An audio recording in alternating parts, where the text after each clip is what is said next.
कारे मंगरा कहाँ जाई थी बे करनी बसली लेके?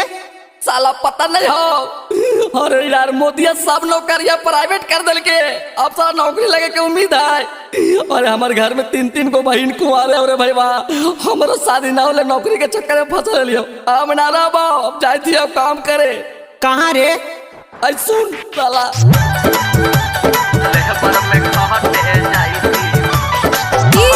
शिव नारायण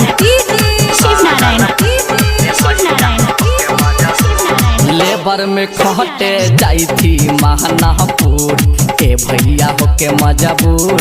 लेबर में खटे जाई थी महानापुर ए भैया होके मजबूर।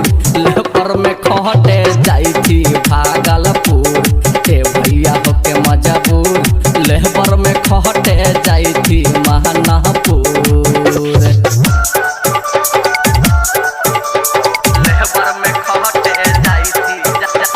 Music director DJ Shiv Narayan. Shiv Narayan Shiv Narayan Shiv Narayan.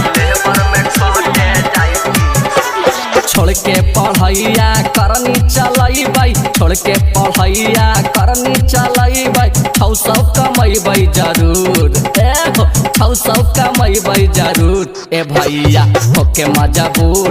Labour में खटे जाई थी महानापुर ए भैया होके मजबूर। लेबर में खटे जाई थी भागलपुर ए भैया होके मजबूर। लेबर में खटे जाई थी अलीपुर।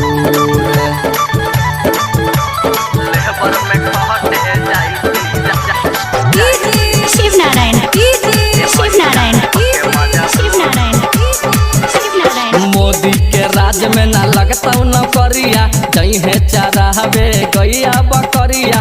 बोलिए है वो कर मधुर, खाली बोलिए है वो कर मधुर ए भैया होके मजबूर। परवल बेचे जाई थी मानापुर ए भैया होके मजबूर। लेबर में खटे जाई थी भागलपुर ए भैया होके मजबूर। लेबर में खटे जाई थी अलीपुर।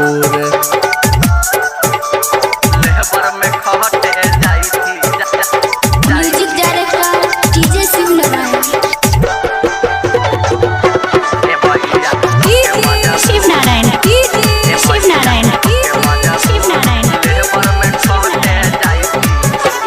बेच कई जहाजिया बेच दल करेलावा, लइकन के जिंदगी से खेल गेल खेलावा। झमलाल के हलै का कसूर ए भैया, विजय के हलै का कसूर। जे पीएम भैया होके मजबूर।